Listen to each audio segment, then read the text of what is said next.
Introdução ao conceito de dados.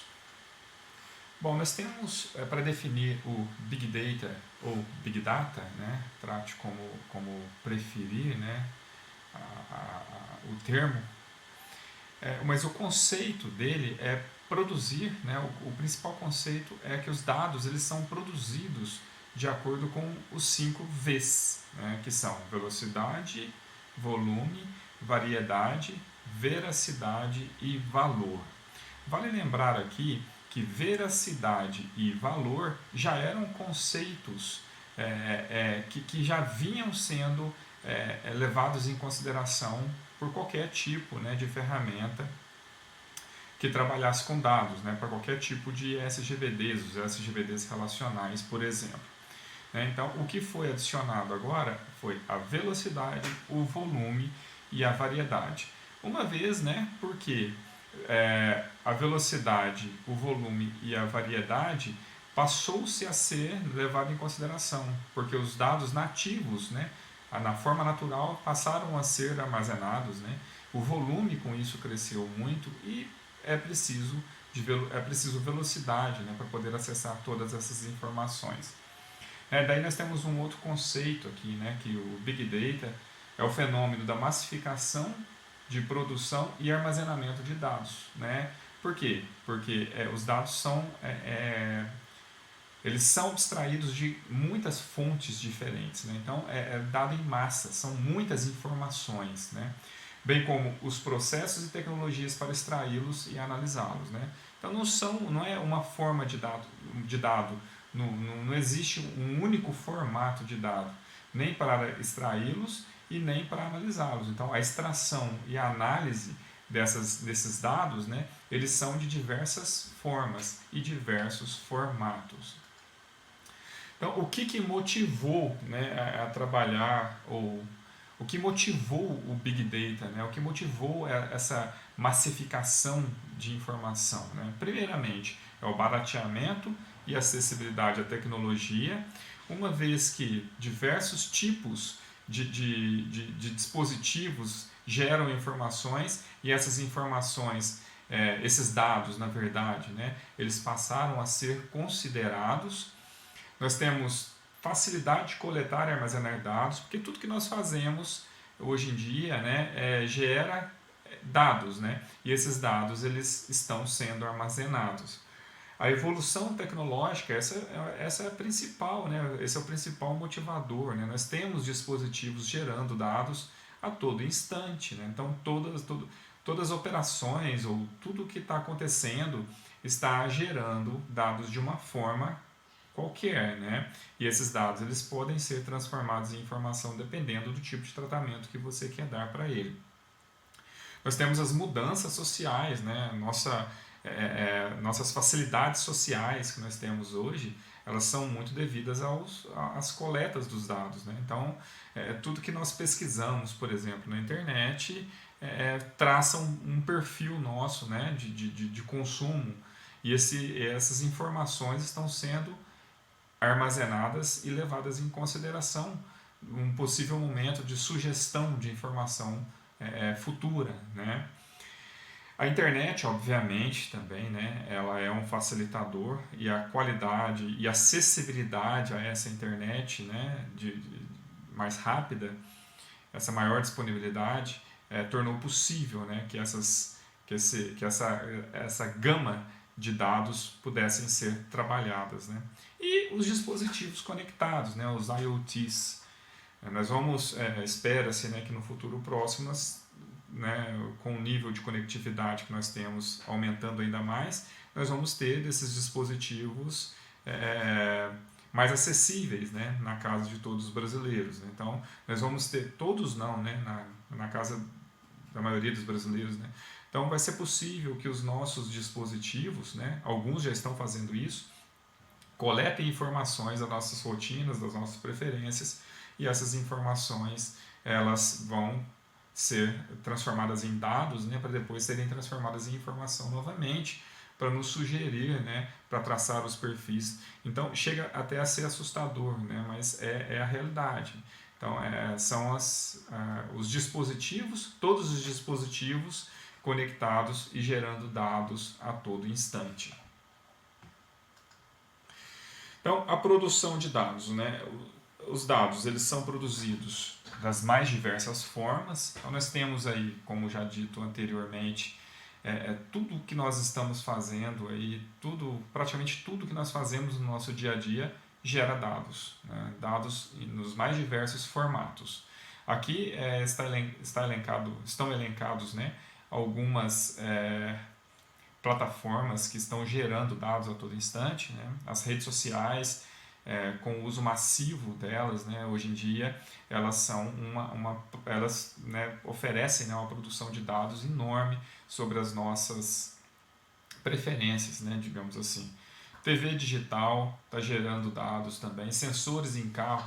É importante, né, ressaltar aqui, até deixei um exemplo aqui embaixo, que um carro moderno ele pode possuir 100 sensores ou mais, né? Então, de 100 a mais sensores, um carro. Né? Então, você imagina a quantidade de dados sendo gerados e sendo armazenados, né? Se eles forem armazenados e tratados, quantidade de informação que não é possível gerar, né? Sobre estilo de direção, né, do condutor, os caminhos que esse condutor passa, as condições climáticas que o veículo está sendo submetido. Isso para a montadora seria uma informação interessantíssima, né, para ela ver onde ela deve dedicar mais esforço na construção dos carros, enfim, né? São diversos dados sendo gerados a todo instante. Câmeras de segurança gerando informações de vídeo a todo momento. Os celulares, então, pelos celulares dá para a gente conseguir todo tipo de dado que você pode imaginar, né? Dados de imagens, né, de vídeos e fotos, de localização, de posicionamento do celular, de estilo de uso, né, tipo de uso, internet, pacotes de voz, pacotes de dados, enfim, né, uma infinidade de dados sendo gerado a todo instante. Os satélites também, né, estão aí gerando conectividade, gerando dados a todo instante. Temos diversos outros, né, aqui estão elencados.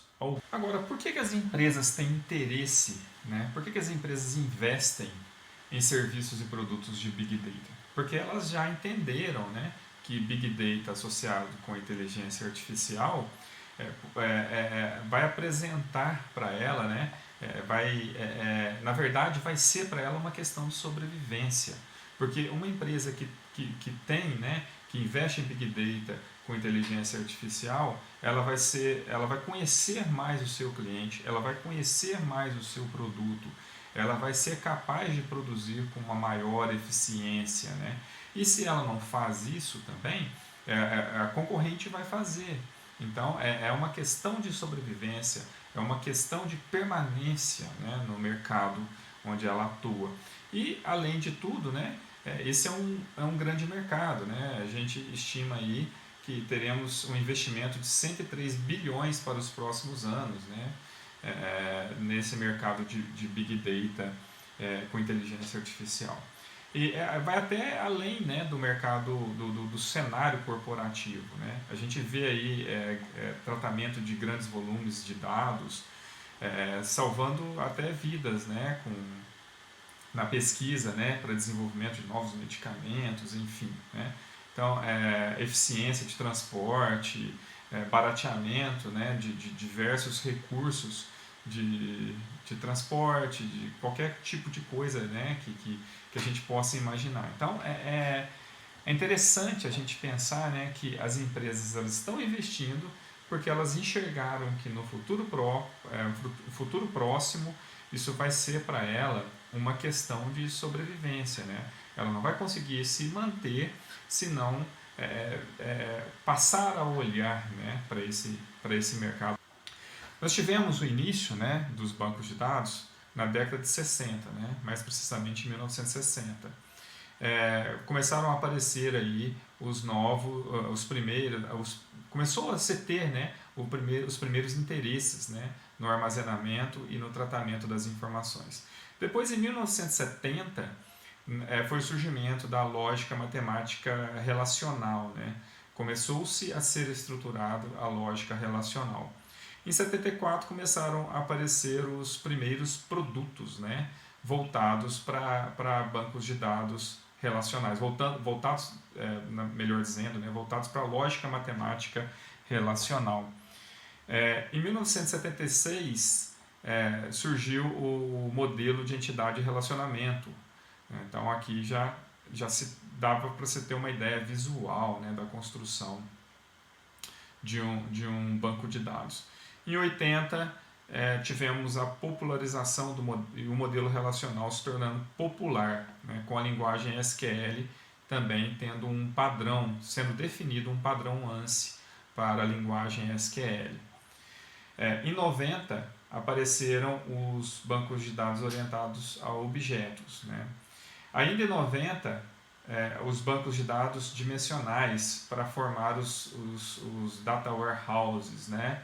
Os bancos de dados que apresentavam, né, a redundância que no modelo relacional, né, com as formas normais, elas eram evitadas, elas passaram a ser olhadas, passaram a ser vistas de uma forma diferente, devido à necessidade, né, de montar dimensões, visões em cima dos dados com os data warehouses. Em 2000, nos anos 2000, surgiram, né, começaram a aparecer os NoSQL, né, que eram propostas para problemas diferentes de dados, né, grafos, documentos, chave-valor e orientados a colunas, né. Então eram bancos de dados, né, modelos de bancos de dados com uma proposta bem específica. E em 2010 o NewSQL, com características dos sistemas relacionais e NoSQL, né. Então essas foram as principais marcos, né, na história da evolução dos bancos de dados. Bom, aqui tem um conceito, né, de cluster para a gente, antes da gente avançar, a gente entender um pouquinho, né, sobre esse conceito, né, de cluster, porque muitas vezes os sistemas, né, que são desenvolvidos, que são estruturados para tratar os dados, eles podem estar em uma computação distribuída, eles podem utilizar recursos distribuídos, né? Então um cluster nada mais é do que cada computador separado fisicamente ou não, mas cada um é um nó, né? E eles operam em conjunto, conectados e com o mesmo objetivo. Então distribui-se, né, a computação, o poder computacional entre diversos recursos, só que todos eles alinhados e conectados com o mesmo objetivo, né? Os nós, eles podem ou não estar dispersos fisicamente, né? Podem nem estar no mesmo local, né? E estarem trabalhando ou utilizando seu poder computacional com o mesmo objetivo, né? Podem até mesmo ser virtualizados, ter diversos dispositivos numa mesma estrutura física, e eles possuem estrutura master-slave, onde o master que coordena, distribui e agenda todo esse processamento, e o slave armazena e processa toda essa carga, né, que está sendo distribuída. Nós temos aí formas de clusters, né? Basicamente duas, né? Nós temos por replicação, onde nós temos os diversos servidores replicando a informação. Nesse modelo é fácil da gente perceber, né, que preza-se pela segurança da informação, né? E o cluster por partição, que é cada nó, né, processando uma parte da informação, ou de uma parte do dado, né, ou do processamento em si. E nesse modelo a gente consegue perceber que o objetivo principal é o desempenho, né? Então nós temos por replicação visando, né, a garantir a segurança que aquela informação está guardada em algum lugar, mesmo que haja falha em um nó, a informação pode ser acessada por outros nós. E por partição é quando necessita-se que essa estrutura seja processada de uma forma mais rápida, né? Que se tenha mais desempenho. Então, se ganha desempenho, perde em segurança, né? Segurança que eu digo aqui, na segurança de disponibilidade da informação em algum nó, né? Da informação, do dado em algum nó. E se tem por replicação, você vai ter, né, esse dado em outros nós, mesmo com uma falha, porém, né, todos os nós estão fazendo o mesmo processamento. Bom, aqui nós temos dois formatos de armazém de dados, né, que é o Data Warehouse e o Data Lake. O Data Warehouse mais com aquela visão analítica, né, e os Data Lakes mais com a visão de um armazém mais dinâmico, né, podendo suportar qualquer tipo de informação, qualquer tipo de dado, né, na verdade. Então, os Data Warehouses eles foram implementados a partir, né, dos anos 90, utilizando essas GBDs, né, que tratam a informação no modelo estruturado, né, na modelagem dimensional, né, utilizando-se da modelagem dimensional. E o Data Lake, né, a base dele é formada em cima de Big Data, né, utilizando-se qualquer tipo de informação, fazendo uso de qualquer tipo de informação, utilizando o sistema de dados distribuídos, né, que nem é um SGBD, na verdade, é o HDFS, no ecossistema, né, e uma possibilidade com o ecossistema Hadoop. É importante também a gente conhecer esses conceitos, né, de batch, streaming e interativo, né, onde que eles se posicionam, que tipo, né, de processamento nós temos com dentro desses três conceitos, né. Então, por exemplo, em batch, os dados são coletados, extraídos, tratados e armazenados e processados, e isso pode levar muito tempo, né, isso não tem necessidade de ser em tempo real. Um exemplo aqui seria, por exemplo, quando vai rodar a folha de pagamento de uma empresa, né? Isso é feito mensalmente, tem que fechar a folha, coleta-se todas as informações, roda ali todas as rotinas e tem como resultado a folha de pagamento fechada, né? Tem ali o pagamento dos funcionários fechados. Então, é um bloco, né, que se monta em cima dessa estrutura e esses dados trabalham, né, não em tempo real, nem próximo de tempo real, é ali fechado por período de tempo, por exemplo, né. O streaming, eles são processados em tempo real, na verdade, próximo, né, do tempo real, à medida que os dados são produzidos, né. Então, nesse caso, a gente pode considerar um sistema de identificação de fraude numa transação financeira. A todo momento que acontece uma transação financeira, esses dados são analisados, né, e verificados se existe ou não uma fraude nessa transação. Então, nesse caso, essas estruturas elas são cíclicas, né? Então, não adianta nada esperar ali um período, como no batch, né? Esperar um período, várias transações no dia, no final do dia rodar uma rotina que verifica se houve fraude. Isso daí, as transações já foram realizadas, quem foi beneficiado já foi beneficiado, quem foi prejudicado já foi prejudicado.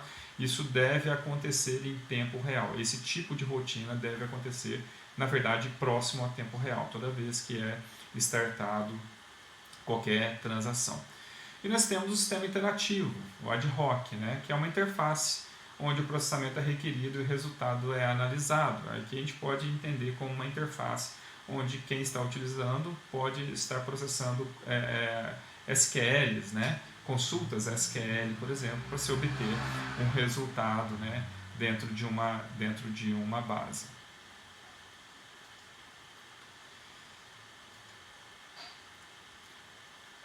Precisamos também entender o conceito de latência, né? A latência é o intervalo de tempo entre a produção da informação e o seu processamento, né? Em batch, nós temos uma alta latência.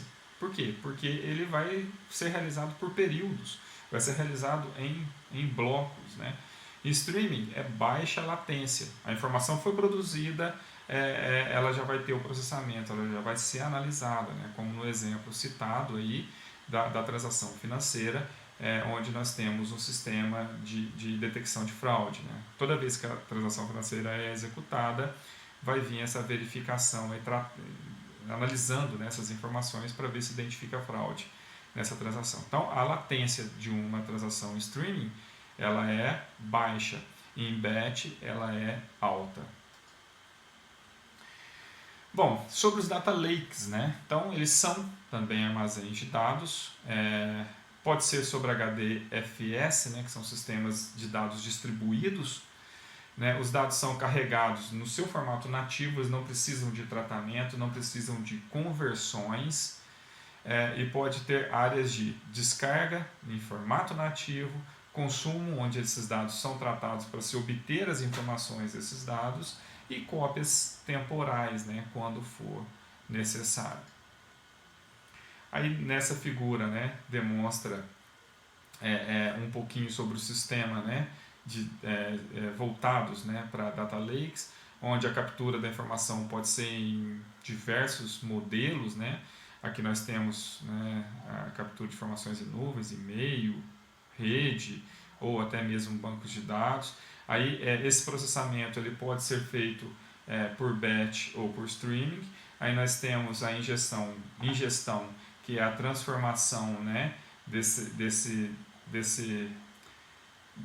dado, né, que foi capturado em informação e rearmazenado nos diversos modelos, gerando assim, né, a informação que o utilizador precisa, né, ou o mais próximo dessa informação. Então nós temos aqui as formas de dados, né, onde nós temos os dados operacionais, né, e os dados analíticos. O dado ele é operacional quando ele é transacional. Aqui nós temos o SQL, o NoSQL, e eles visam em manter as operações. O objetivo dele é manter as operações.